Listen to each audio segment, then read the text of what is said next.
Muy buenas tardes y así pero te lo abro desfilando, así te lo digo, mira qué lindo mi vestido y buen día, buenas tardes a quien hoy se habla con un gran programa porque vamos a estar hablando de varios temas que nos acogen sobre todo a las mujeres como, por ejemplo, la nulidad en el caso Nicolás López. También vamos a estar, por supuesto, cubriendo las últimas noticias de lo que está pasando en el sur de nuestro país con los incendios. Tenemos a Nicolás Gutiérrez también cubriendo grandes temas que vamos a tocar sobre nosotras en el día de hoy. Y acá estoy con las más lindas del mundo mundial. Una diosa ¿Cómo griega. ¿Sí? ¿Griega? Cata el color. Sí. No, una diosa cordobesa nomás. Déjame Me encanta. Diosa cordobesa que además está muy a tono con Hoy se habla. Así es. Y casi me caigo, mira. Corporativa. Pasó cerca de la nena No y te casi me vayas a caigo. caer, Es como esa sí, que esa la es nena mala suerte contagia. mía. Sí, es verdad, es verdad. ¿Cómo están? Oye, bien, pues, ¿cómo ha estado? ¿Todo bien? Bien, perfecto. Les invitamos, por supuesto, rápidamente a que nos escriban, a que opinen, a que estén atentos a nuestras redes sociales. Tenemos nuestro Instagram, también nuestro Twitter. Estamos en TikTok, siempre con el hashtag Hoy se habla TVN. Ahí nos buscan, nos van a encontrar seguramente. Y vamos a partir de inmediato con un tema que ya estaba esbozando la Yamila en nuestra presentación, porque ayer, lunes 6 de febrero, la Corte Suprema acoge parcialmente, ojo, el recurso de nulidad del juicio de Nicolás López. Ha fijado entonces 2 penas de 3 años y un día que va a cumplir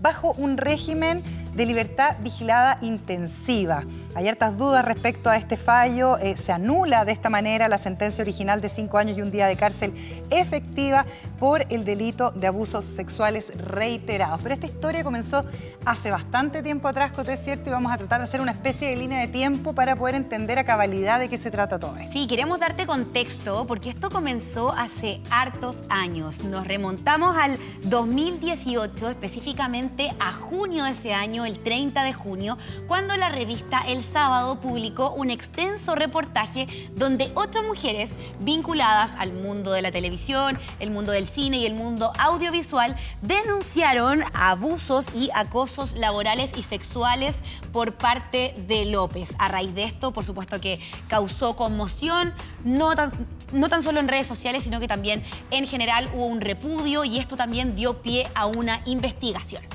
Bueno, un año después, en abril del 2019, López fue formalizado por delitos reiterados de violación, abuso sexual y ultraje público a las buenas costumbres. 2 años después, el 14 de marzo del 2022, comienza el juicio oral. El 16 de mayo de ese mismo año, es condenado a 5 años y un día de cárcel efectiva por los delitos de abuso sexual.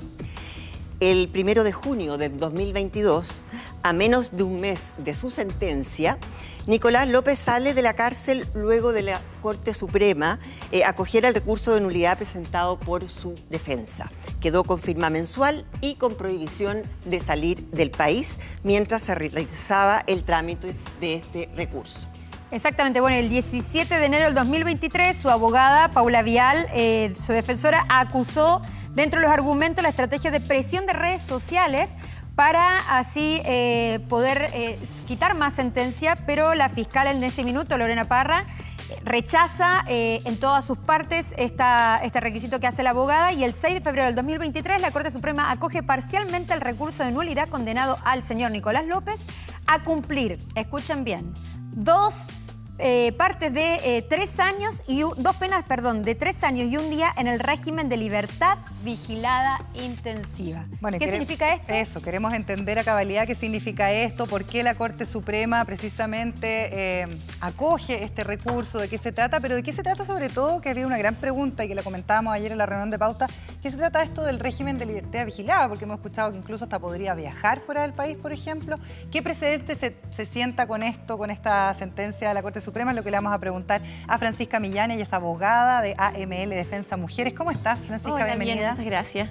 Bueno, primero preguntarte, Francisca, algo que cae como de cajón y que un poco se ha ido comentando en la opinión pública. ¿Esta sentencia de la Corte Suprema significa que Nicolás López no cometió estos delitos de abuso sexual?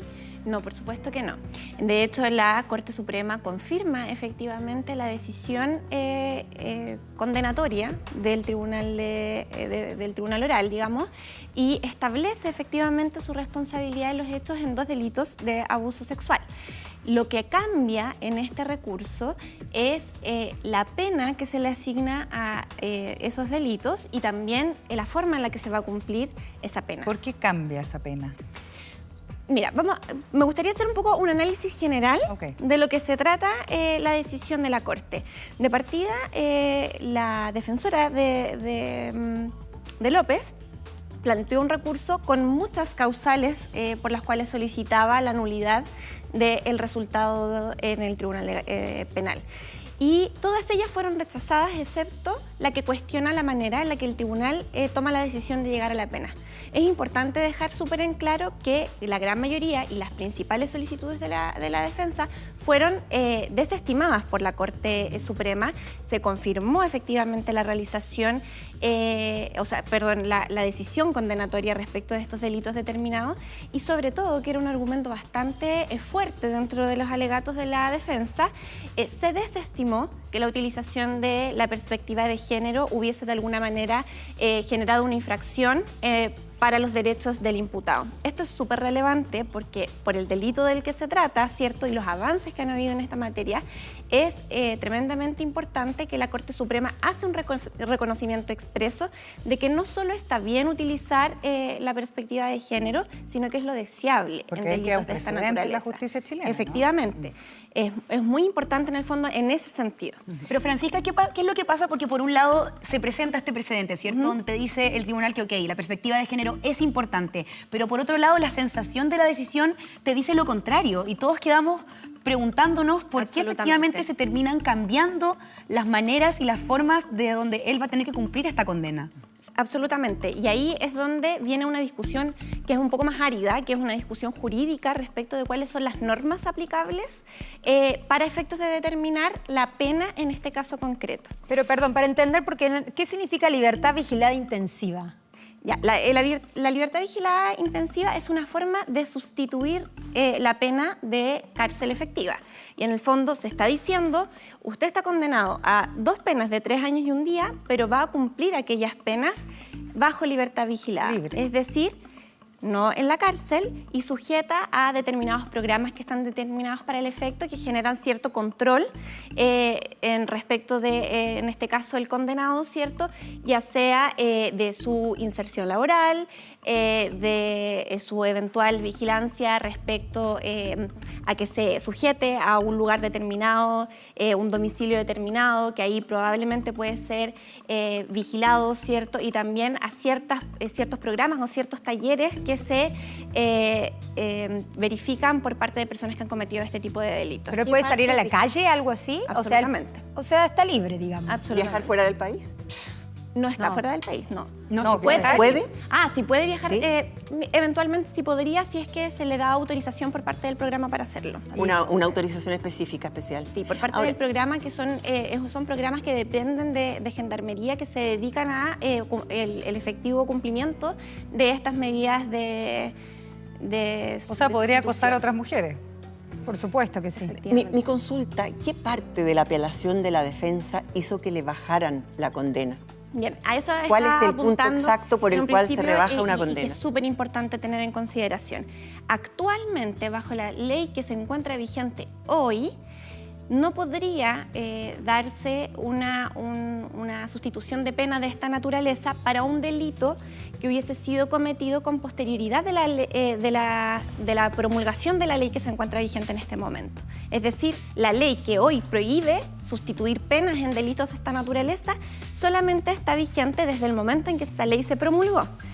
Los hechos por los cuales López fue condenado son hechos previos a esa ley. Perfecto. Y por lo tanto, la Corte Suprema razona de manera adecuada, ¿cierto?, en el sentido de decir, yo no puedo atenerme a esta prohibición actual porque la ley que tengo que aplicar es la ley que estaba vigente en el momento en el que él cometió el delito.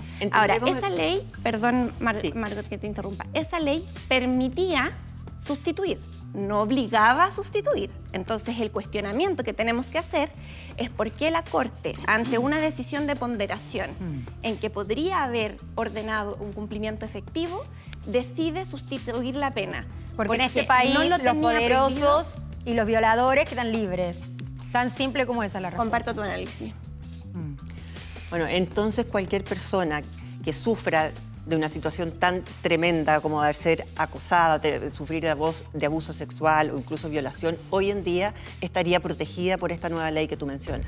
efectivamente. Francisca, ¿qué pasa con la revictimización? Porque hay un tema aquí que no es menor, que tiene que ver con, primero, hacer pública una situación, que se hace pública a través de un reportaje, después tener que ir a tribunales, tener que recoger, que fueron un montón de testimonios de distintos tipos de abuso, y hoy día tener esta sentencia, ¿no?, que si bien reconoce finalmente que él generó este tipo de situaciones y abuso, pero que no reconoce en la práctica algún tipo de protección, por ejemplo, para víctimas que ya atestiguaron. ¿Esto se podría tomar como un escenario donde pudiera haber revictimización, incluso de parte del mismo López?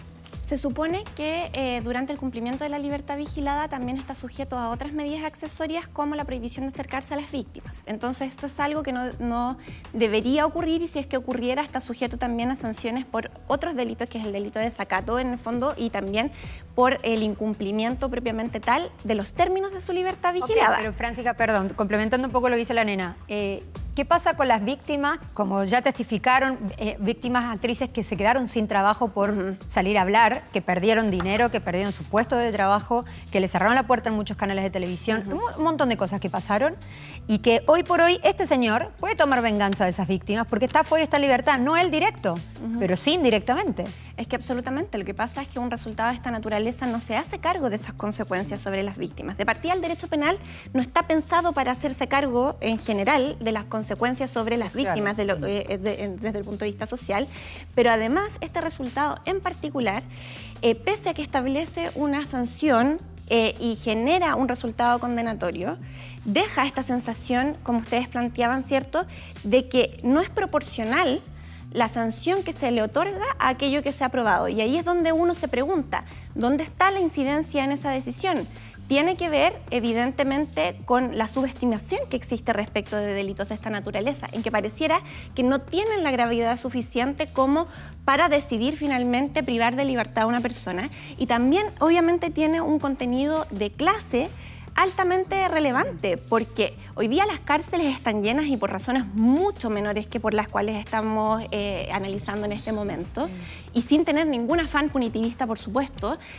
Lo cierto es que la sociedad también espera cierto sentido de proporcionalidad respecto de las decisiones jurídicas y las consecuencias que se establecen para esas decisiones. Francisca, ¿qué es lo que pasa? Porque, bueno, estamos, ¿cierto?, en esta situación de que está en libertad vigilada intensiva. Esa es la terminología, ¿cierto? Sí. ¿Qué es lo que pasa a nivel laboral? Porque, por supuesto, que uno de los miedos, yo creo que es que esta persona vuelva a trabajar en el mismo ambiente, donde van a haber potenciales personas que se puedan encontrar con él. ¿Qué es lo que pasa con eso durante el tiempo que él esté en esta condena? ¿Puede volver a trabajar en el mismo ambiente? O sea, él puede en general volver a trabajar. Dónde lo haga es algo que va a ir determinándose dependiendo de qué lugar o cuáles son las condiciones de ese espacio, porque efectivamente tiene prohibido acercarse a las víctimas. Entonces, eso es algo Pero las que va a víctimas que declararon en el juicio, ¿cierto? Ahí va a haber nuevas Claro que víctimas, sí. eso está claro. Claro ¿Cuál es que la diferencia entre libertad condicional y la libertad vigilada intensiva? No, la libertad condicional es un término distinto. Lo que pasa es que las medidas o las penas sustitutivas son una lista, ¿cierto?, de posibilidades que sustituyen el hecho de que alguien esté en privación de libertad. Y en lo que se distingue es la libertad vigilada y también la libertad vigilada intensiva. Ya en este caso, él está en un programa intensivo, que eso significa que la vigilancia que va a haber respecto de su desarrollo en sociedad en este momento va a ser mucho mayor en cómo sujeción a la autoridad, en el sentido de los controles, ¿cierto?, los reportes que él tenga que hacer a la persona delegada que se le asigne. Por curiosidad, etcétera. ¿tiene algún instrumento tecnológico, por ejemplo, la vigilancia de este tipo de sanciones? No estoy al tanto si en este momento se ha determinado que haga uso de tobillera o de, claro, como el sistema telemático que existe actualmente, porque no estaba consignado específicamente. Y Francisca, Y hay eso otra se cosa verá que- en la audiencia, Nosotros perdón, estamos- de cumplimiento, que seguramente se va a discutir en los próximos Conversábamos ayer de semanas. otro caso judicial que también tenía que ver con una violencia, en este caso intrafamiliar, pero ¿qué pasa con la fiscalización? Porque también uno escucha ampliamente en distintos casos, y probablemente el tema social también influye en eso, donde no hay tampoco capacidad de fiscalizar que esta persona esté cumpliendo ese arresto domiciliario a cabalidad, que efectivamente no incumpla otras medidas de protección hacia las víctimas. ¿Cómo se ve en la práctica eso? Lo que pasa es que hay que distinguir entre el cumplimiento de las medidas cautelares y el cumplimiento de las penas sustitutivas. Okay. Las medidas cautelares son aquellas que se les dan a las víctimas mientras se está tramitando un proceso y que efectivamente tienen tremendos problemas en su vigilancia porque no hay dotación policial suficiente que responda, y tampoco es prioritario, digámoslo así, que responda a las víctimas y a las posibles transgresiones de esas medidas cautelares. En cambio, de lo que estamos hablando ahora es de una... Claro, cuando hay una pena sustitutiva, esto no está a cargo de la policía de manera autónoma, sino que está a cargo de estos órganos de gendarmería que se encargan de vigilar el cumplimiento de la libertad a la cual se le condiciona, ¿cierto?, con determinadas cosas, y por lo tanto sí hay mayor sujeción y vigilancia a que eso suceda. De hecho, se reporta de manera constante cómo ha sido el cumplimiento de la libertad vigilada, se indica de manera precisa si es que fue habido en su domicilio, por ejemplo, en el momento en que se fue a realizar el control, la adhesión que tenga a aquellos talleres o programas a los cuales se le ha incorporado, etcétera. O sea, tiene una vigilancia en su cumplimiento mucho más efectiva que depende de un órgano distinto. ¿Está obligado a tomar algún programa de reinserción, efectivamente, de cambiar quizás su mirada hacia las mujeres, y eso garantiza que efectivamente una persona tenga un cambio? Claramente no lo garantiza, pero existen actualmente programas que apuntan a la reinserción y que tienen que ver con la problematización en cuestiones relacionadas a la violencia de género. Esos programas que buscan en el fondo que la persona que está condenada, sujeta a la libertad vigilada, no vuelva a cometer delitos de esa naturaleza, pero en ningún caso es una garantía de que eso vaya a suceder. Entonces, en este caso, a mi parecer, nos encontramos ante un escenario que nos genera este sentimiento como de dulce y agraz en cuanto a la culminación de un proceso que en lo relevante ha fijado condena efectivamente respecto de la comisión de al menos 2 delitos, y se han frustrado los intentos de la defensa de desestimar o de desvirtuar esas acusaciones, pero por otra parte pareciera que las consecuencias jurídicas como concretas de esa decisión no fueran suficientes ni proporcionales y que no protegiera en definitiva ni a las víctimas de ser nuevamente víctimas de estos hechos, ni a ninguna mujer en este país. Francisca, una consulta, ¿esto se podría llegar a apelar, a revertir esta situación? Esta es la última instancia de discusión respecto de la situación. Y ya la Corte Suprema, en el fondo, es aquel último espacio judicial en el cual se puede hacer una Bueno, igual el título de abusador no te lo va a sacar nadie, Nicolás López, sabelo. Hay una organización que se llama Nosotras Audiovisuales que se ha movilizado constantemente precisamente a raíz de este caso. El Nico Gutiérrez nos tiene novedades y está con ellas. Nico. Sí, ¿cómo están? Muy buenas tardes. Exactamente, después de que se dictó esta sentencia de reemplazo en el día de ayer en el caso de Nicolás López, nadie quedó indiferente, y menos esta asociación de la que tú hablabas, Elena. Se llama Nosotras Audiovisuales y han seguido el caso desde el minuto 1. Por eso hoy día vinimos a conversar con su presidenta, Camila Rodó. ¿Cómo estás, Camila? Gracias por estar con nosotros. Hola, bien, Nicolás. Camila, ¿cuál es tu primera impresión cuando te enteraste de esta sentencia de reemplazo? Sí, bueno, mira, primero agradecerle a Rodrigo el contacto, agradecerte a ti por estar aquí, a nuestro colega camarógrafo, a las personas que están en el estudio por visibilizar esta problemática. Parte importante de la prevención y la erradicación de estas situaciones tiene que ver con visibilizarla. Nosotros Audiovisuales es una agrupación que reúne a mujeres y diversidades sexogenéricas que trabajamos en el audiovisual, que se dedica a fomentar y a proteger el trabajo de nuestras compañeras. Entonces, cuando empezó todo este proceso, nos vimos bastante afectadas por la situación, seguimos el caso muy de cerca, incluso estuvimos fuera de la casa de Nicolás el día que se dictó la sentencia, celebrando lo que significaba para nosotros en ese momento que iba a estar en la cárcel. Y para nosotros, bueno, hay dos cosas. Primero, lo importante es decir que él es un abusador sexual, que sí cometió los crímenes que se le acusaron, y lo más importante de todo es que las víctimas y las sobrevivientes no mentían.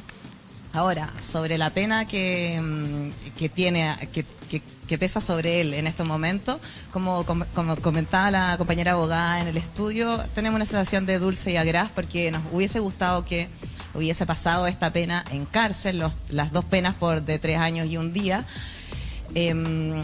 sobre todo porque sentimos que hay una sensación de impunidad. A pesar de que, claro, él está condenado, hay una sensación de impunidad porque él puede seguir trabajando y viviendo su vida en libertad vigilada. Eso significa que él puede ser parte de procesos creativos, de desarrollo de proyectos audiovisuales que a nosotros nos parece que lo que hace es ponernos finalmente en peligro. Y por eso hacemos un llamado a sus colaboradores activos, quizás a sus colaboradores actuales y a todo el medio audiovisual a estar atentos en el proceso de seguridad en nuestros lugares de trabajo, de generación de protocolo y sobre todo de denuncia y de creerle a las denunciantes. A las mujeres se nos dice mucho y a las diversidades sexuales también que denunciemos. Cuando hacemos las denuncias informales se nos dice que tenemos que ir al proceso formal y eso significa un desgaste emocional muy largo, una revictimización, un proceso complejo. ¿Y qué pasa? Hacemos este proceso y finalmente tenemos este tipo de respuesta. Entonces la pregunta es, ¿qué hacemos? ¿Cómo nos enfrentamos a estas situaciones? Y desde ahí es que nosotras audiovisuales, en conjunto a la red de actrices, RACH, a la Comisión de Género del CIDART y también del SINTES y el sindicato de cineastas y trabajadores del audiovisual, nos organizamos finalmente para hacer frente de forma civil a estas situaciones. Tú me decías fuera de cámara que si bien hoy día él no va a cumplir la condena en la cárcel, por lo menos te quedas con, entre comillas, la tranquilidad de que a ojos de la sociedad queda como culpable, ¿no? Sí, o sea, lo mismo que decía al comienzo, lo importante es repetir aquí y en todas partes que Nicolás López es un abusador sexual y que eso ya es parte de una condena social importante. Pero además de eso existe el tema de la reparación con las sobrevivientes y finalmente cómo hacemos frente a esto como sociedad. ¿He podido tener contacto en las últimas horas con alguna de ellas? ¿Sabes si están bien, por lo menos, cómo están tomando todo esto? Sí, nosotras no hemos tomado contacto con las sobrevivientes, es una cosa que también conversamos con usted y que agradezco que de parte del canal también hay una preocupación por la no revictimización de las sobrevivientes. En este caso, en la red de actrices y la Comisión de Género del CIDARTE, que colabora y se comunica directamente con nuestras colegas y compañeras, y entendemos que ellas están en un proceso un poco de asumir o de entender qué es lo que significa esto, y lo mismo conjunto a sus abogadas. Chicas, Camila las está escuchando por si quieren hacerle alguna pregunta. Hola Nico, hola Camila. Me gustaría decirte buenas tardes, pero claro, este sentimiento medio dulce y agraz lo comparto también. Y quería preguntarte en específico sobre el tema de los protocolos. A raíz de esto me imagino que ustedes se han organizado como organización audiovisual y también en conjunto quizás con el RACH, si es que tienen algún lineamiento para las producciones audiovisuales a raíz de este caso. Sí, mira, nosotros en particular lo que le solicitamos en particular a las productoras audiovisuales es que cada una genere su propio protocolo, porque finalmente es él o la empleadora la responsable de generar la seguridad en los lugares de trabajo. Entonces nosotras entregamos lineamientos básicos y nos comprometemos también a trabajar junto a ellas en el desarrollo de los protocolos vinculantes. Ahora, nosotras desde 2018 que venimos trabajando en conjunto al MINCAP, el Ministerio de la Cultura, las Artes y el Patrimonio, en específico la Secretaría Audiovisual, en el desarrollo de un documento, un documento de recomendaciones para situaciones de maltrato, abuso y acoso en el trabajo. Pero el gran problema que presenta este documento es que no es vinculante, es decir, es solo un manual de recomendaciones. Y en ese sentido hemos impulsado con nuestras autoridades, solicitándole también al gobierno de nuestro presidente Gabriel Boric que vuelva a estos protocolos vinculantes, es decir, que el ministerio tenga la capacidad de fiscalizar los proyectos que se adjudican fondos del Estado y que cumplan finalmente con espacios de trabajo libres de violencia. ¿Pero tú sientes que ha cambiado en algo desde que se supo, desde que se destapó el tema de Nicolás López en estos últimos años? ¿Ha cambiado por lo menos en la industria? Mira, en general yo tendería a decir que sí, que por lo menos hay un reconocimiento a estas situaciones y hay una posibilidad de denunciar más abierta. Pero eso no significa que nuestra industria, por lo menos nuestra industria audiovisual, se lo esté tomando tan en serio. O sea, nosotras tenemos recibimos denuncias una vez a la semana, por lo menos, de situaciones que son un poco complejas, que no estamos como viendo bien cómo llevar, pero que finalmente la industria se ha encargado de no hablar o de silenciar. Tenemos el caso de la exdirectora de Cinema Chile acusada por sus trabajadoras de maltrato laboral, y quien ahora trabaja representando a varias y varios actores y directores y profesionales de la industria audiovisual.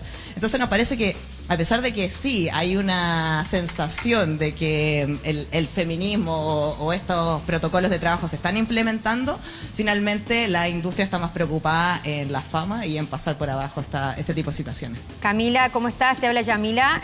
Bueno, primero que nada el mensaje para todas las víctimas de Nicolás López y decirle que esta lucha no fue en vano, porque gracias a que ellas salieron a hablar, que alzaron la voz, hay muchas que hemos podido volver a trabajar tranquilas, y que a pesar que te llegue una denuncia a la semana, han bajado mucho de lo que era anteriormente y todas lo sabemos. Y yo les quiero agradecer en nombre de todas. Y preguntarte sobre la productora que tenía Nicolás, que es Obras, no sé si finalmente sigue funcionando. Decían las voces por ahí que él hacía funcionar por fuera a nombre de otra persona. Quería saber si sabías algo de eso. ¿Y qué pasa si ustedes también tienen conexión con México? Porque él en México también era un cineasta muy exitoso. Sí, bueno, muchas gracias, Yamila, por tus palabras. La verdad es que es importante reconocer el trabajo que vienen haciendo las organizaciones, porque es una lucha que es diaria, en realidad. Ahora, sobre lo que me preguntas, claro, nosotros igual hacemos un llamado a Maximiliano Luxi, que es director ejecutivo del Canal 13, y a Miguel Asensio, que es dueño de Tiki Pictures, ex Obras, a revisar con quienes están trabajando. Formalmente ellos dicen que Nicolás ya no está dentro de los proyectos, pero nada nos asegura que no siga trabajando de ghostwriter. Lo mismo pasa en México. Lo que comentaba la compañera abogada nos preocupa, porque si él tiene la posibilidad de solicitar la salida de Chile, él podría perfectamente ir a trabajar a México, donde este tema todavía no ha causado tanto revuelo. Entonces, bueno, que es lo que comentaba un poco antes, que es el trabajo ahora de las organizaciones, que tiene que ver con ejercer la justicia civil, con seguir denunciando, seguir diciendo en todas partes que esta persona es un abusador sexual, es un depredador sexual, y tanto él como los otros, que tengan cuidado, porque vamos a estar atentas. Camila, hola. Gracias por estar con nosotros. Otra pregunta. Ustedes como organización me imagino que también tienen interés de influir en políticas públicas que puedan reducir la forma de llevar estos casos, cambiar también la forma en que se hace la justicia, la forma que se sanciona, incluso evitar la revictimización, etcétera. En concreto, a las leyes en Chile, que han avanzado bastante, ¿qué creen ustedes como organización que les faltaría todavía para llegar quizás al nivel de otros países o para lograr nuestro propio buen nivel aquí en Chile? Sí, bueno, quizás a nivel como de ley en general no soy la más experta para responder, pero puedo responder eso a nivel audiovisual, y que tiene que ver un poco con lo que estaba comentando antes, que nosotros le venimos solicitando a la Secretaría Audiovisual, quien es la encargada de los proyectos audiovisuales dentro del Ministerio de la Cultura, el Arte y el Patrimonio, que genere un protocolo que sea vinculante, que capacite a sus trabajadores, que tenga la posibilidad de fiscalizar los proyectos que por ahí pasan, y sobre todo que cumplan con los mínimos de paridad que hemos ido estableciendo. Nosotras creemos firmemente que si el Estado cambia la forma de ejercer la perspectiva de género, eso va a obligar al mundo privado, es decir, a las productoras, a comportarse de la misma manera. Y esperamos que a todas las empresas, Camila, que puedan tener también esos protocolos ajustados a su forma de funcionar, pero en todas las empresas esperemos que existan ese tipo de protocolos que sean conocidos y que existan también formas de canalizar ese tipo de situaciones si es que sucede. Gracias, Camila. Gracias, Nico. Gracias, Nico, Camila. Camila, un millón de gracias por tu tiempo, por la conversa, y bueno, un tema que definitivamente es importante conversar, chicas. Nosotros nos encontramos un ratito más. Gracias, Nico. Nos encontramos un ratito más. Vamos a seguir conversando. Estamos con Francisca Millán, abogada de AML Defensa Mujeres, y por Zoom vamos a sumar precisamente a Javiera Donoso, que es psicóloga, porque hemos hablado varias veces en esta mesa y en esta conversación del tema de la revictimización, como esto también debe generar mucha incertidumbre, incluso miedo a las personas que denunciaron y hoy día se están encontrando con esta realidad respecto a las medidas que ha estimado la Corte Suprema tiene que cumplir Nicolás López después del fallo condenatorio. ¿Cómo estás, Javiera? Bienvenida.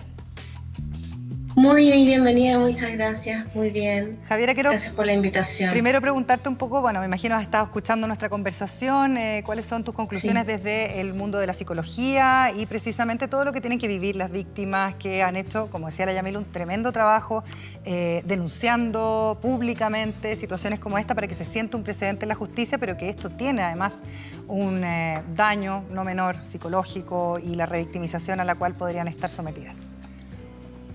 Bueno, en general, en el trabajo con víctimas de abuso sexual y de violencia de género, el tema de la denuncia es difícil porque efectivamente es muy frecuente que pasen estos fenómenos. Que las denuncias no lleguen a nada, que se revictimice, porque en el fondo una cosa es la develación de un abuso sexual, de una violación o de alguna forma de violencia de género, y otra cosa es cómo el sistema empieza a funcionar a partir de esa denuncia.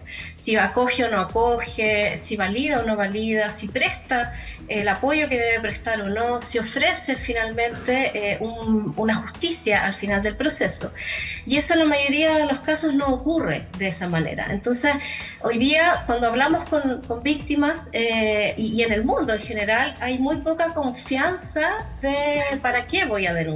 ¿Qué voy a ganar denunciando? Es como que fuese contraproducente. Al final, en lugar de lograr sentirme mejor con esto, me voy a sentir peor. Y ahí es donde está la revictimización en el fondo, que tienen que contar 1, 2 y 1000 veces el mismo relato, tienen que dar su testimonio, se tienen que exponer en el fondo a preguntas y a cuestionamientos muchas veces, incluso a ser invalidadas o incluso a ser culpabilizadas por lo que están viviendo y por lo que les pasó.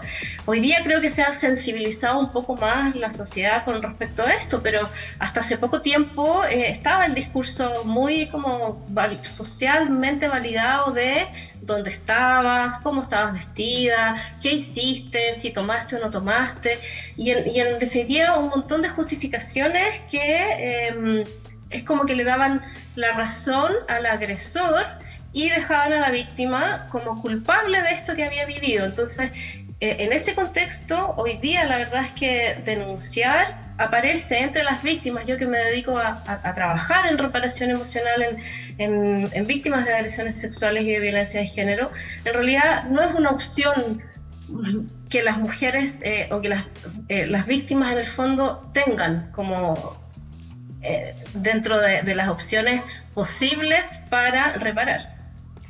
¿Cómo le va? Buenas tardes. Sobre lo que estaba comentando justamente en el caso de Nicolás López, se planteó varias veces, ¿no? Que había chicas jovencitas, nuevas actrices que habían aceptado ir a comer con él o que él las invitaba a su casa y ellas habían acudido y se cuestionaba un poco ese comportamiento, justificando un poco los actos de él también. Entonces, ¿de qué manera las víctimas hoy por hoy con este abusador en las calles pueden vivir tranquilas? ¿Cómo manejar esa frustración? ¿Cómo lo maneja una como amiga de ellas? Lo que pasa es que el proceso de reparación de un delito sexual o de una agresión sexual o de otra forma de violencia de género tiene como parte el proceso judicial y de alguna manera que se haga justicia, entre comillas. Pero hay una parte que es inevitable y que es absolutamente necesaria de hacer, que es un proceso de acompañamiento, un proceso psicoterapéutico reparatorio. Entonces, ¿cómo acompañarlo? Primero es como incentivar a que la persona tenga ese espacio, tenga esa posibilidad de hacer un proceso de reparación. Segundo, no cuestionar, no invadir, no preguntar demasiado, no volver en el fondo como en el pero tú estás segura, y entonces qué pasó, y cómo llegaste ahí, y qué dijiste, y qué hiciste. Eso es como en el caso de estar frente a una develación. Ahora, en esta situación en la que, como escuchaba yo en el móvil y lo que estaban conversando en el estudio, que en el fondo hay una sentencia, pero es una sentencia que deja este sabor como de que en realidad no es suficiente para las víctimas en el fondo, no compensa de alguna manera el daño sufrido. Yo creo que validar esa frustración, ese dolor, esa rabia y esa impotencia es muy necesario, porque tampoco vamos a decirles a las víctimas está todo bien, se hizo justicia, cuando en realidad todos tenemos esta sensación de que no fue así.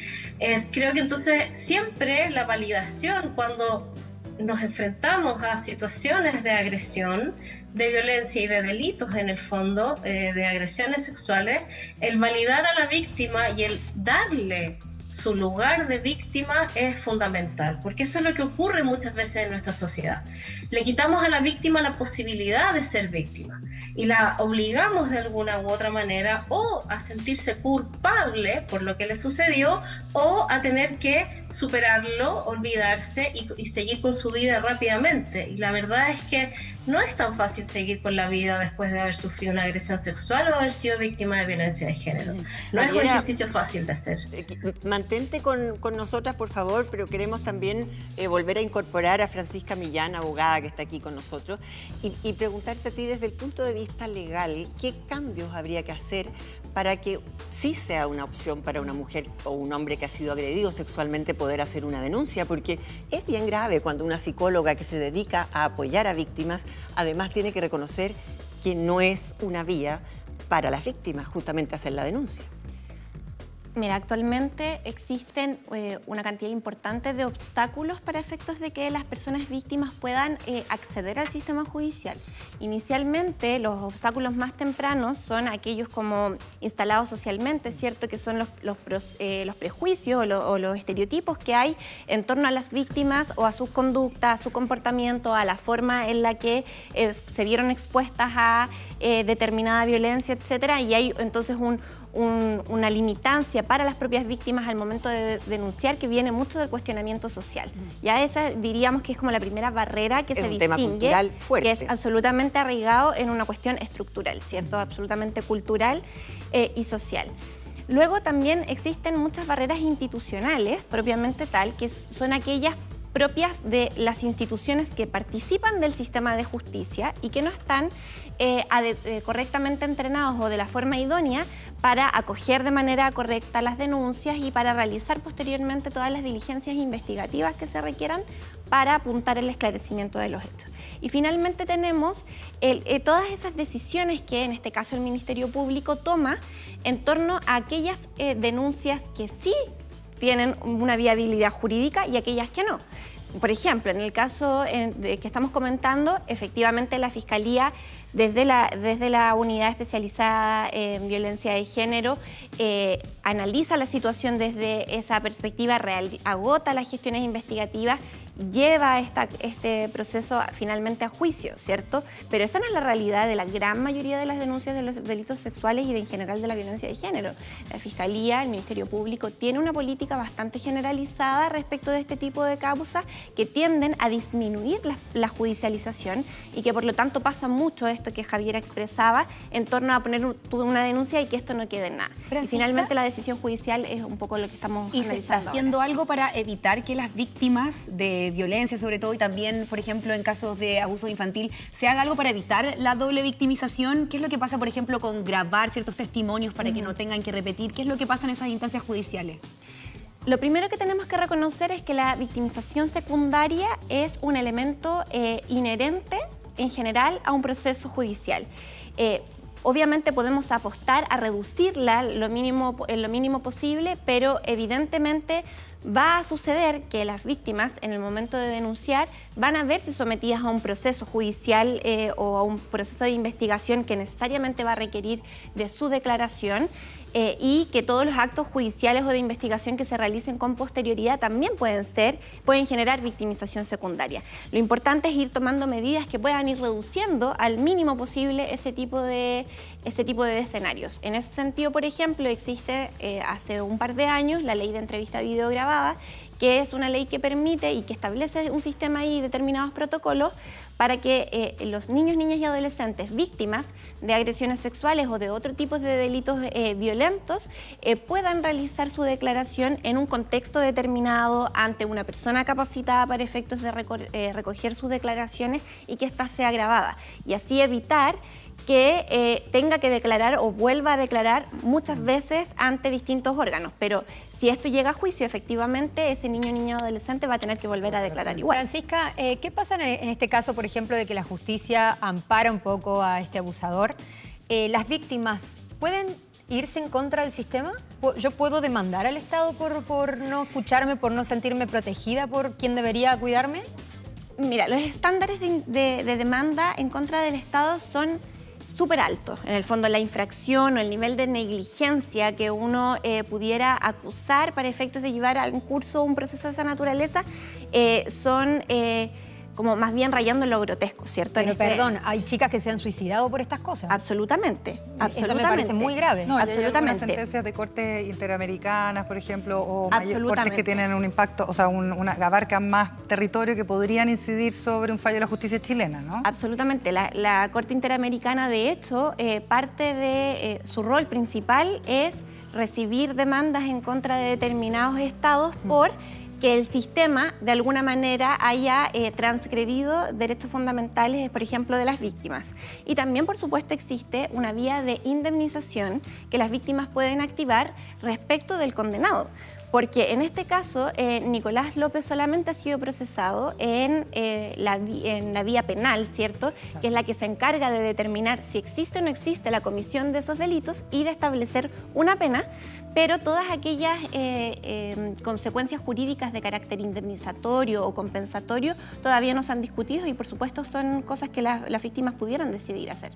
Vamos a preguntarle, por último, a Javiera Donoso, nuestra psicóloga que está a través del Zoom y que ha trabajado precisamente en esto, en víctimas que han sido abusadas sexualmente.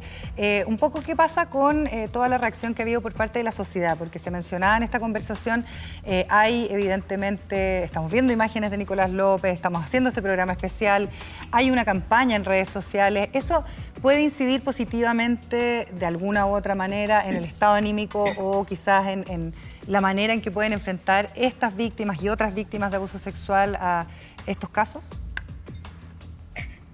Mira, yo creo que ahí hay que hacer la distinción entre que algo se haga polémica o que un caso en el fondo se exponga a lo público y que esa exposición tenga en el fondo un efecto negativo o positivo en la víctima. No sé si se acuerdan cuando hubo un tiempo en el que se hicieron muchas funas. Y entonces la funa era como este canal o esta forma de hacer justicia, entre comillas, por parte de las víctimas, sin formalizar una denuncia.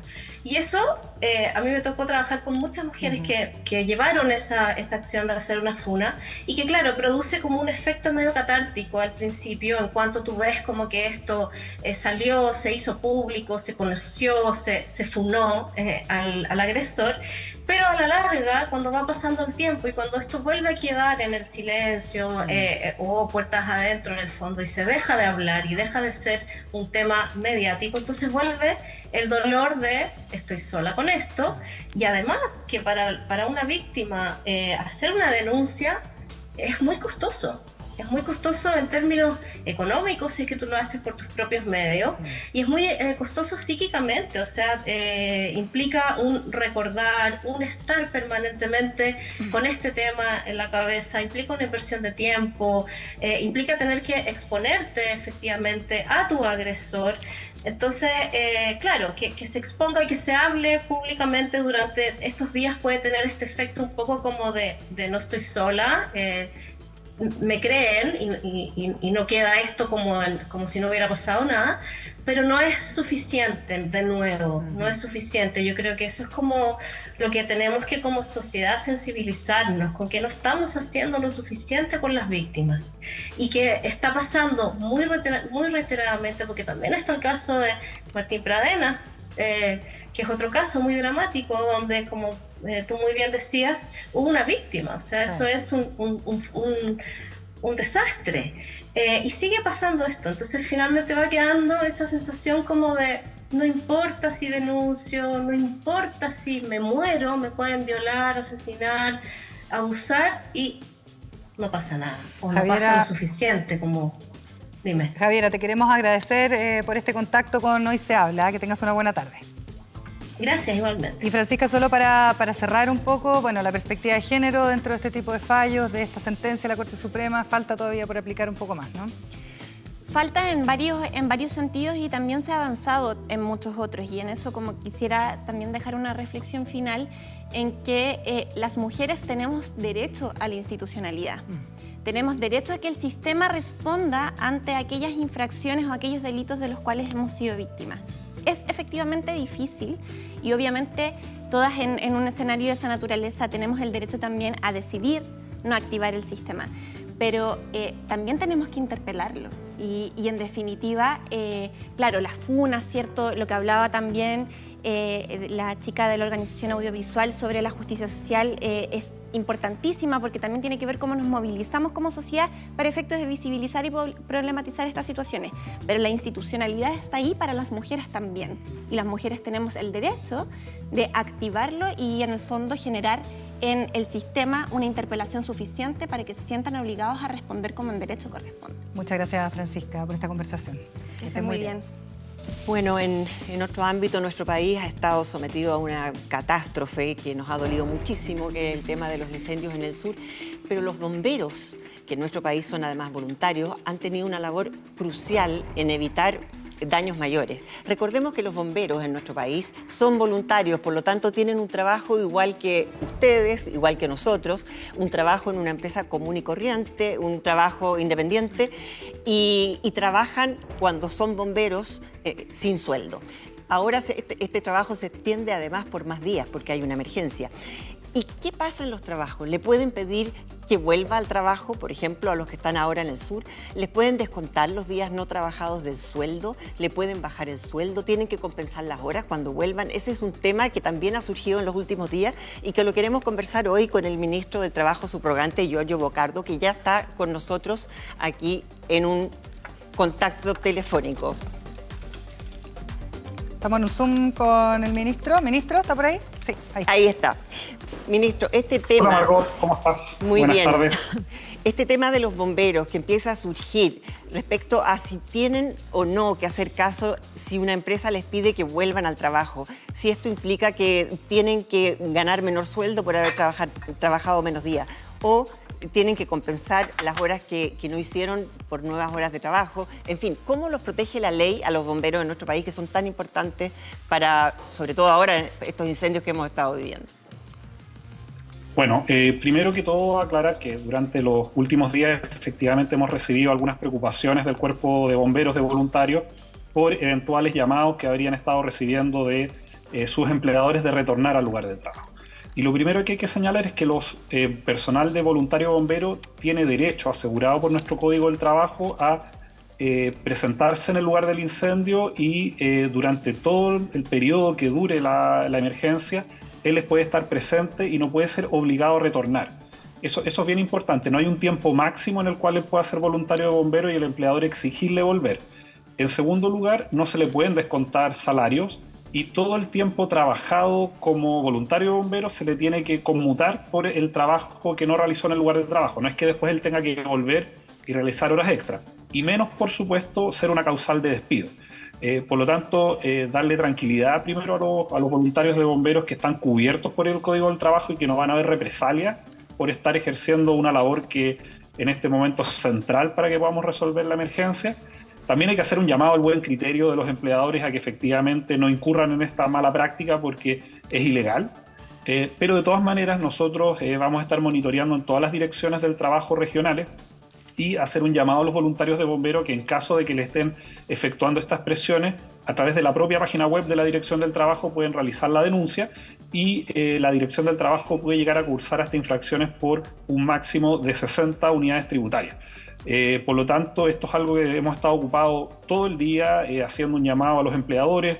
Me tocó conversar con el presidente de la CPC, con don Ricardo Mewe, y él también está trabajando en esta dirección, pero es muy importante hoy día darle la tranquilidad a nuestros voluntarios para que se puedan enfocar en el combate del incendio y no estar preocupados porque si al volver a su lugar de trabajo los van a despedir. Eso es una infracción laboral y en eso vamos a ser muy tajantes con los empleadores que vulneren un derecho laboral que tienen nuestros voluntarios del Cuerpo de Bomberos. Ministro, buenas tardes. En ese sentido, ¿existe algún límite de tiempo? Hemos visto lamentablemente que esta situación se ha ido prolongando.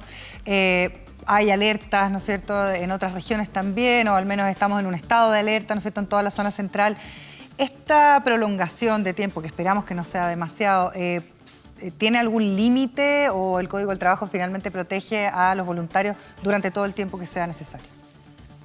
El derecho al Código del Trabajo los protege por todo el tiempo que se extienda la emergencia. No hay una un máximo que el empleador pueda exigir el retorno de la persona.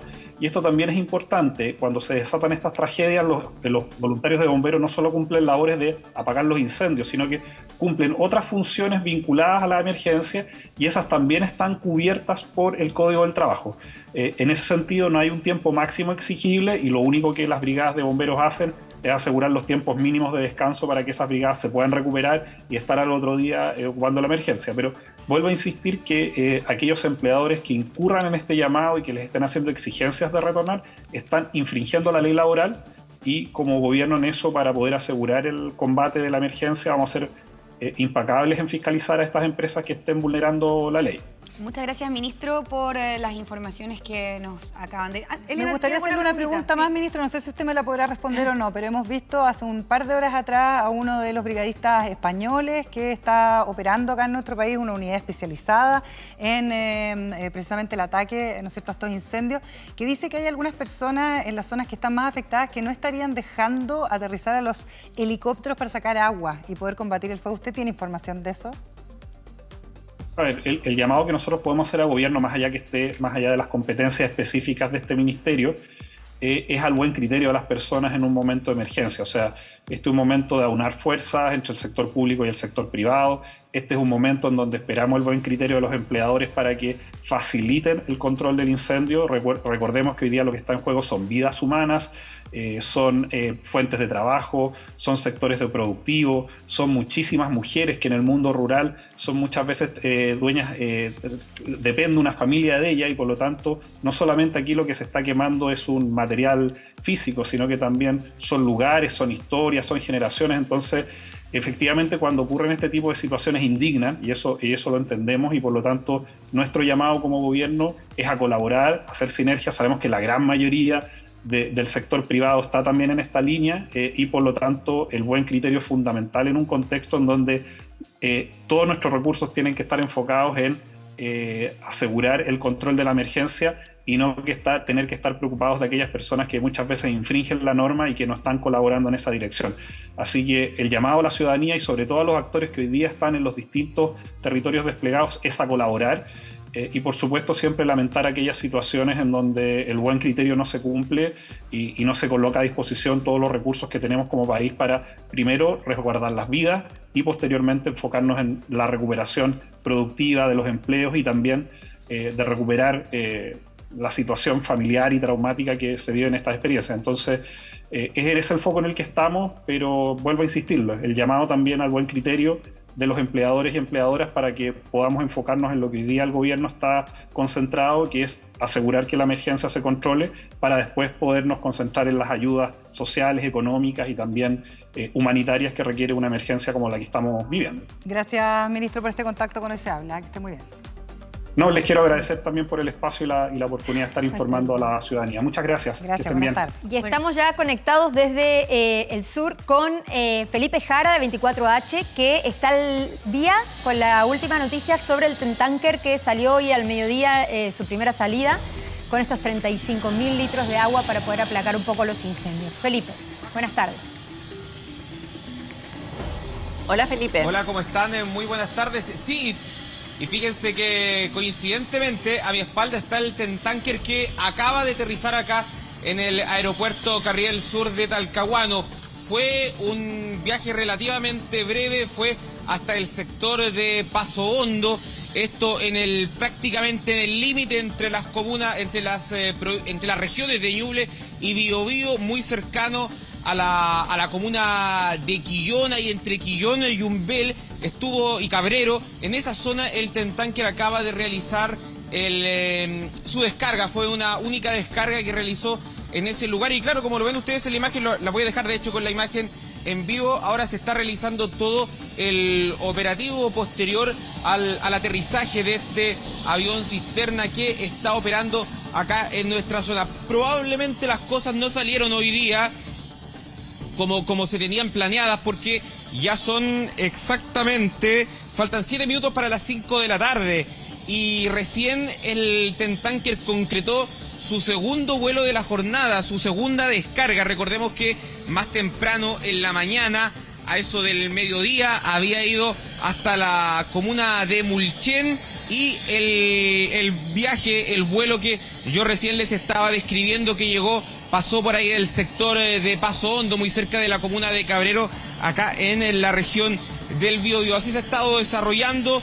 Del primer vuelo llegó a eso de la 1. Ahora lo que ustedes están viendo en la imagen es el procedimiento que están llevando a cabo los bomberos de acá de Talcahuano para lo que es la carga de los 3 estanques que tiene este enorme avión cisterna, que tiene una capacidad aproximadamente para descargar 36.000 litros de agua con retardante. Son estos 3 estanques justamente los que ahora en este preciso momento van a comenzar a ser llenados por los equipos de bomberos, estos bomberos de acá de la comuna de Talcahuano, que dicho sea de paso tienen también experiencia en este tipo de procedimiento. Es por eso que no solamente tiene que ver con una cuestión de territorio, que estamos en la comuna de Talcahuano, que a ellos se les encarga esta tarea, sino que por lo demás, además de estar nosotros dentro de lo que es su jurisdicción, ellos tienen además esta especialidad y además equipos especiales justamente para llenar el tentanque. Estamos hablando de que, por ejemplo, ellos cuentan con estas mangueras que probablemente las alcanzan a ver ustedes, estas mangueras amarillas que también son precisamente especiales para poder realizar el llenado de estos 3 estanques con los que cuenta este avión que está operando desde ayer, ya esta segunda jornada que está operando acá en nuestro país. Muchas gracias, Felipe, por lo que nos estás contando sobre lo que pasa con el tentanque. Nos vamos a quedar muy, muy atentas sobre lo que está pasando allá en Concepción y en Talcahuano. Por nosotros, de nuestra parte, nos vamos a un pequeño corte comercial y ya volvemos con Hoy se habla.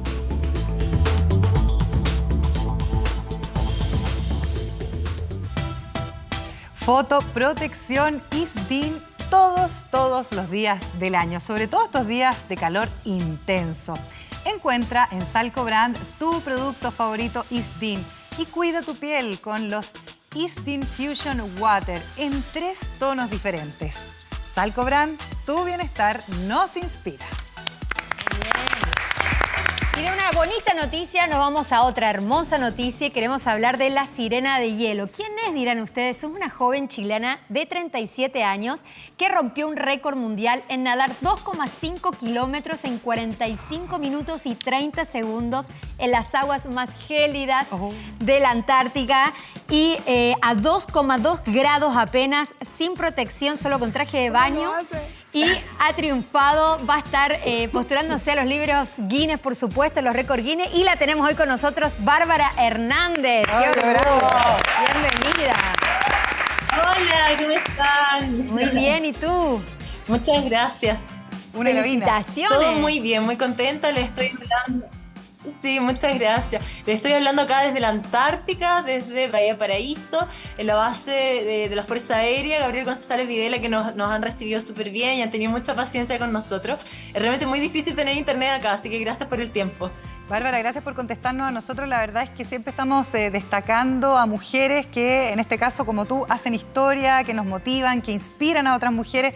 Y la idea era precisamente tener tus impresiones respecto a este logro que has cumplido y cómo esto también te genera más expectativas para las otras cosas que quieres cumplir. Bueno, es un tremendo privilegio poder estar acá. Contamos con el apoyo de la Armada de Chile. Sin ellos hubiera sido realmente imposible. De hecho, ellos nos están esperando ahora para poder embarcarnos. Así que le mando un tremendo abrazo a toda la dotación de la Janequeo, que nos está esperando el buque de la Armada y, por supuesto, a su familia. Y no quiero parecer descontextualizada, solo quiero mandarle un tremendo abrazo y mucha fuerza a todas las personas que realmente están sufriendo en estos momentos con los incendios. En parte de la dotación que nos acompaña también hay familiares que lo están pasando realmente muy mal, así que muchos cariños y espero, no sé, contribuir en algo, ojalá darle una alegría a aquellas personas que realmente lo están pasando mal a través de este nado que esperemos le dé la vuelta al mundo. Es nuestra oportunidad de hablar de conciencia climática, del cuidado de nuestros océanos, de la creación de un área marítima protegida en la Antártica. Ese es el trasfondo de este hito deportivo con el que hemos trabajado durante muchos años y que junto a mi equipo finalmente pudimos conseguir. Es un nado histórico, nunca antes se han nadado 2,5 kilómetros en estas condiciones. Tan difíciles, tan dolorosas. Yo no nado con traje neopreno, lo que ven ustedes ahí es un traje de baño normal. de competencia, sin grasa, sin ningún tipo de aislante del frío, y así estuvimos 45 minutos en estas aguas, así que fue realmente muy difícil. Admirable, Bárbara. Y tú además te has impuesto el reto de los 7 mares. ¿En qué consiste? ¿Cuáles de ellos ya los tienes dentro de tu checklist, de tu lista de pasados? Sí. Bueno, ya llevamos 5 de los 7 océanos. Este es un reto de maratones, de nados de ultradistancia. Ya entre ellos el Canal de la Mancha, el Estrecho de Gibraltar, el Canal del Norte fue el último que hicimos en julio, en Molokai. Son nados muy extensos, de hasta 47 kilómetros, nados de más de 12 horas incluso. Y ahora, en tan solo 2 semanas, me voy a mi 6º océano en Nueva Zelanda, el Estrecho de Cook. Así que me toca seguir entrenando arriba del buque. De hecho, ahora mismo vengo también de haberme metido acá en el agua, en Bahía Paraíso. Estuvimos con los pingüinitos, realmente son imágenes muy lindas que espero poder compartirles en algún minuto también. Oye, Bárbara, y cuéntame un poco cómo uno se prepara para este tremendo desafío, porque me imagino que debe ser súper complicado replicar las condiciones climáticas y de temperatura del mar. Sí, bueno, primero que todo, de verdad quiero decir que es un desafío muy extremo. Si bien la natación en aguas abiertas ha seguido creciendo en nuestro país, es nuestro orgullo y buscamos que así sea, los nadadores extremos nos especializamos también en temperaturas bajo los 5 grados Celsius. Ahí cuando yo entro al agua, el agua tiene 2 grados, o sea, es un nado muy, muy difícil, hay una preparación física, pero también mental. Entreno de lunes a sábado en la piscina de la Católica. Parte de mi equipo técnico es de la Católica, Marcelo Venegas, mi entrenador de toda la vida, que es Gabriel Torres. Muchos chequeos médicos, exámenes, tengo mi propio cardiólogo, que es Nico Bunster, o sea, todo gira en torno a llegar lo mejor preparado posible a estos tremendos nados que son nados casi imposibles de realizar. O sea, ninguna persona en el mundo ha estado 45 minutos y esto es porque necesitamos un entrenamiento riguroso y estar muy focalizado con lo que estamos haciendo. Entonces, es la alimentación, es como entrenamos también nuestros pensamientos para poder tolerar este frío o tolerar el dolor también. Bárbara, y te he visto que nadás con gafas. ¿Qué te has encontrado ahí en el camino? ¿Has podido ver algo abajo del agua? ¿Has tenido algún encuentro, no sé, con un lobo marino? ¿Qué sé yo? No, bueno, la fauna de la Antártica es una maravilla que de verdad merece ser protegida y cuidada. O sea, hoy día levantarte en la mañana y ver ballenas al lado del buque. Ahora mismo estábamos rodeados de pingüinos. Por supuesto, el interés es ser lo menos intrusivos posible. La mayoría de las personas piensa que como el mayor peligro, el máximo miedo que tenemos es, no sé, la foca leopardo. Nosotros no estamos en su cadena alimenticia. Yo creo que lo que me da pánico es como nadar y encontrar plástico en nuestros océanos. Me da pánico que los pingüinos estén migrando cada vez más al sur porque por el CO2 que todos generamos. Las aguas también se acidifican. Me da mucha pena y mucho dolor llegar a ver cómo la Antártica retrocede. De hecho, la primera base donde llegamos, que es Bahía Fielder, casi no hay nieve. Eso es preocupante y es muy doloroso. Los animales son una maravilla que nos permiten, no sé, poder conocerlos y yo creo que protegerlos por sobre todas las cosas. Hay mucha mente, ¿no?, a la hora de meterte en esas aguas tan gélidas. Sí, yo creo que es un entrenamiento mental muy importante. O sea, yo creo que es lo que todas debiéramos compartir en algún minuto, que es, bueno, nuestro propósito. Y no evadir nuestros miedos, no es el miedo al fracaso, a no cumplir nuestras expectativas, sino qué es lo que hacemos con él.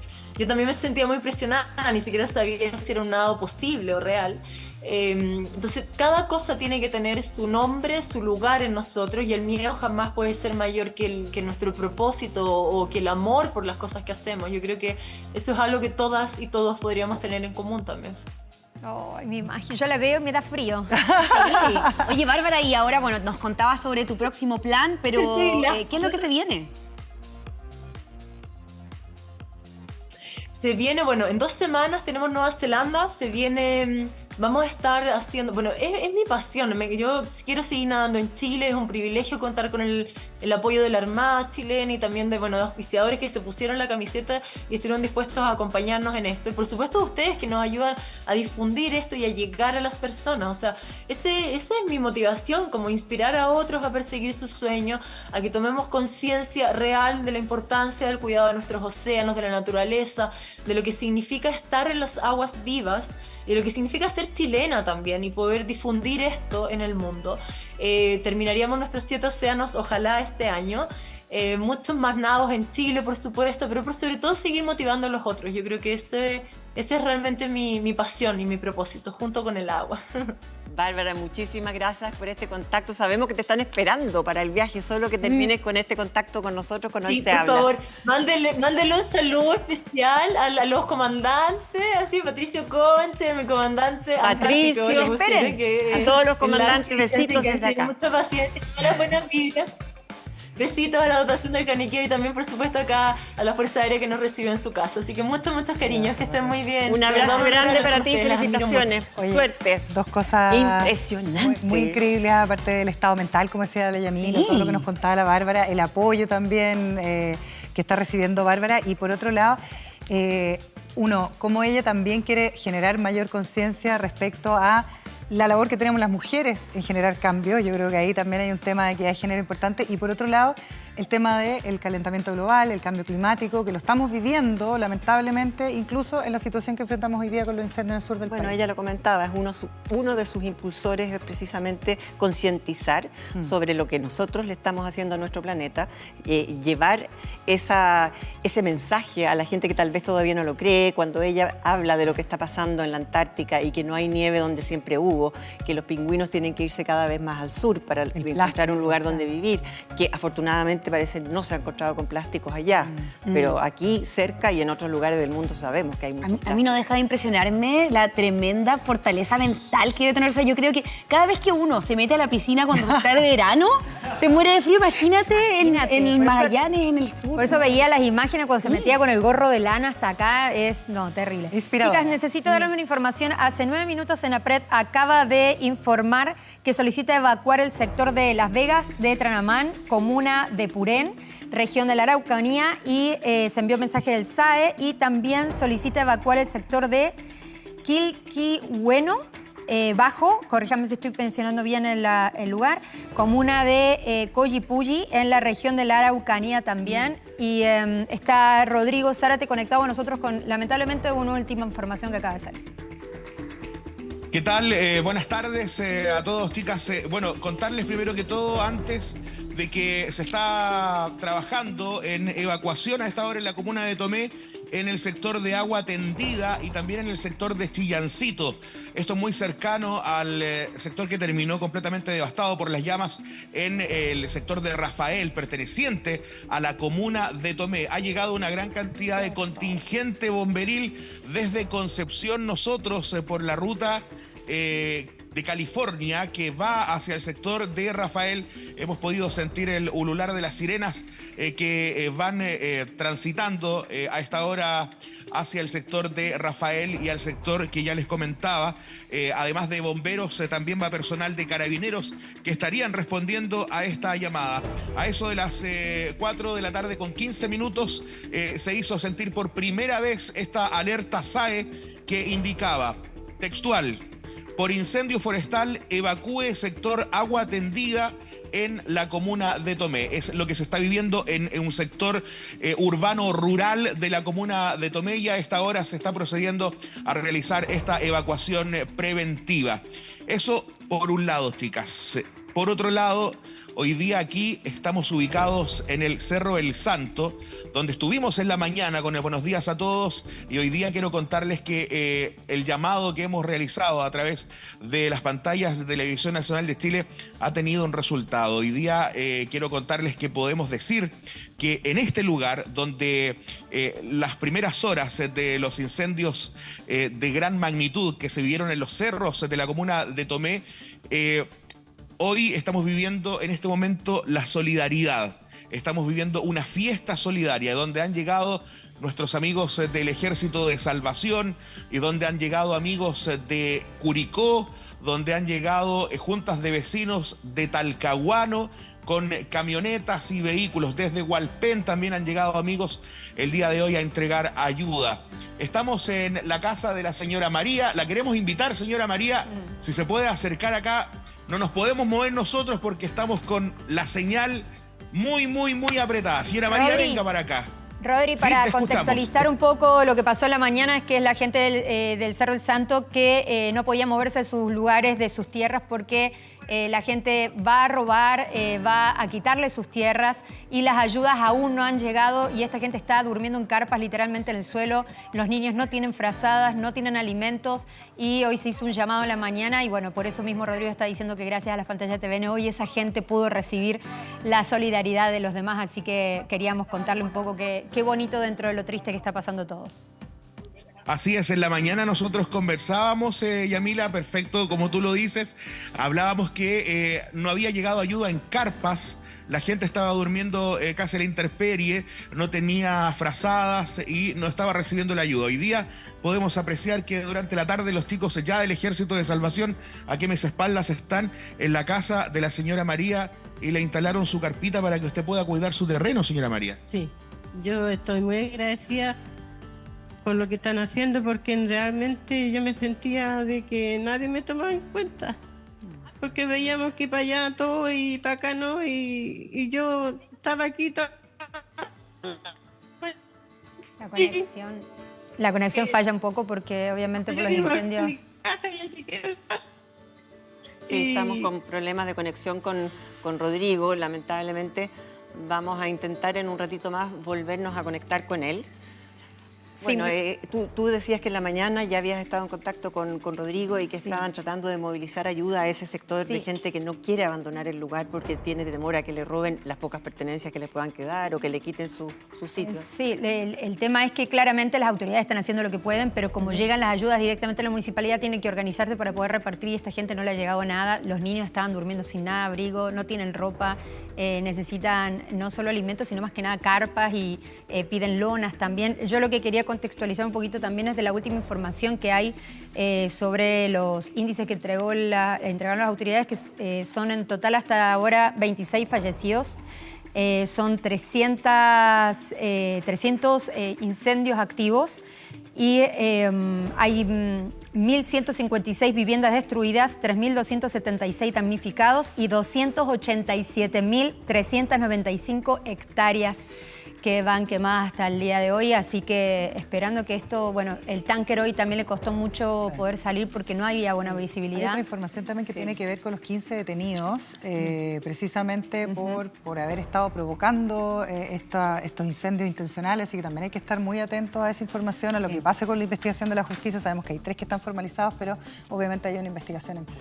Bueno, las alertas están no solo por las altas temperaturas y por el tema de los incendios, también por la calidad del aire. ¿Se acuerdan hace un par de días que vino Iván Torres y nos comentó que el humo... ¿Ayer fue? Sí, ya, aún no pierde, la verdad. Ha transmitido mucho. Sí, pero que este humo ya hubiese llegado incluso a la región metropolitana. Estamos con Nico Gutiérrez, que se encuentra en algún lugar de Santiago, tengo entendido con un especialista también en este tema. Exactamente, Margot, porque si bien las consecuencias son devastadoras con respecto a los incendios en nuestro país, hoy día las consecuencias más directas, las que estamos viviendo en este minuto, tienen que ver con la calidad del aire y la preocupación que existe al respecto. Por eso nos vinimos a hablar con una especialista, con la doctora Catherine Falk, directora de la calidad y gestión de riesgo de GEL. Doctora, gracias por estar con nosotros. Hola, muy buenas tardes. De inmediato, es de preocupación lo que estamos viendo hoy en día con respecto a la calidad del aire y la salud de las personas. Sí, efectivamente, es de mucha preocupación y yo creo que tenemos que sí diferenciar distintos grados, ¿no es cierto? Es muy distinto el nivel de molestias y el nivel de riesgo al cual están expuestas la población que está en torno, ¿no es cierto?, al foco del incendio, y en la medida que tú tienes población que se va alejando, eso también implica que las partículas contaminantes y el humo de alguna manera se va dispersando, y si bien llega en concentraciones menores, por lo tanto la sintomatología que provoca, las molestias que provoca son menores, ¿ya? Pero evidentemente para la gente que está inmersa ahí, incluso el personal de rescate, bomberos, CONAF, personal de salud, es personal que está en este minuto expuesto a condiciones muy adversas de la calidad del aire. ¿Qué se puede hacer? ¿Cómo prevenir un poquito, cómo paliar un poco esta situación? Sí, bueno, a ver, lo primero, la gente que participa en los rescates en este tipo de situaciones, ellos están preparados y tienen equipamiento especial, usan tipos de mascarilla que permiten un filtraje bilateral, digamos, tanto el aire que yo inhalo como el aire que exhalo. Es importante que se preocupen de hidratarse muy bien, eventualmente usar algún tipo de lágrimas artificiales en los ojos, ¿no es cierto? Bloqueador solar, aunque veamos que hay nube de humo, porque de todas maneras están expuestos a radiación importante. Y en la medida, ¿no es cierto?, que nos vamos alejando, y ya si tenemos que pensar en medidas dirigidas a la población general, lo primero es tratar de permanecer dentro de nuestros domicilios en la medida que esto sea seguro, estando siempre obviamente atento a las indicaciones de la autoridad, porque sabemos que por las características de estos incendios forestales, ¿no es cierto?, el comportamiento es bastante errático y pueden haber cambios intempestivos, ¿ya? Pero permanecer dentro de las casas, idealmente cerrar muy bien ventanas, puertas, evitar la generación de contaminación intradomiciliaria. A veces no tenemos conciencia, pero el fumar aumenta la contaminación adentro del domicilio, el encendido de inciensos aumenta la contaminación adentro de nuestro domicilio. Afortunadamente, estufas o braseros en esta época del año es menor el riesgo, pero también las parrillas, ojo con las parrillas, evitar su uso, ¿ya? Y obviamente también esta gente evitar realizar actividad física, especialmente al aire libre. Usar algún tipo de mascarilla. Lo óptimo sería usar una mascarilla N95 o KN95, que es la que era como un poquitito más apretadita, que no era la mascarilla quirúrgica clásica. Pero si no tenemos acceso a esa mascarilla, una mascarilla quirúrgica, una mascarilla de género o incluso un pañuelo es una buena opción. También un paño mojado, ¿ya? Y también puede ser que la gente sienta sensación de irritación ocular. Y también, por lo tanto, lavar los ojos con agua también es algo que nos va a aliviar y nos va a ayudar. Hay que tener más cuidado, por ejemplo, con los niños pequeños o con los adultos mayores. Sí, yo diría que hay 3 grupos de población que son de alto riesgo. En general, los menores de 1 año, efectivamente. Es probable que desarrollen más sintomatología aguda en general, pero asociada a esto, que es la picazón ocular, irritación ocular, sensación de picazón, prurito nasal, estornudos, tos, sensación de garganta seca, cefalea, ¿ya? Y otro grupo importante efectivamente son los adultos mayores y pacientes que, si bien no es el factor etario el riesgo, sí lo es enfermedades crónicas que afectan al aparato respiratorio y que ellos son portadores de estas, como por ejemplo pacientes asmáticos, pacientes que tienen en general una tendencia a presentar fenómenos de alergia a nivel del aparato respiratorio muy importante, o pacientes portadores de enfermedad bronquial obstructiva crónica. Esto es independiente de la edad que ellos tengan. Evidentemente, ese grupo de personas, lo ideal sería que fueran alejados, ¿no es cierto?, de la exposición al humo. Lo importante es tenerlo en cuenta y estar pendiente de la situación, ¿no? Así es, efectivamente. Nico, bueno, ahí están los consejos de la doctora. Dígame, ¿le quieren hacer una pregunta? No, queríamos agradecerte el contacto muy claro a la doctora con todas las recomendaciones, nos quedó pero clarísimo, así que te agradecemos tanto a ti como a la doctora Catherine y nosotros nos vamos a un pequeño corte comercial y ya volvemos con Hoy Se Habla.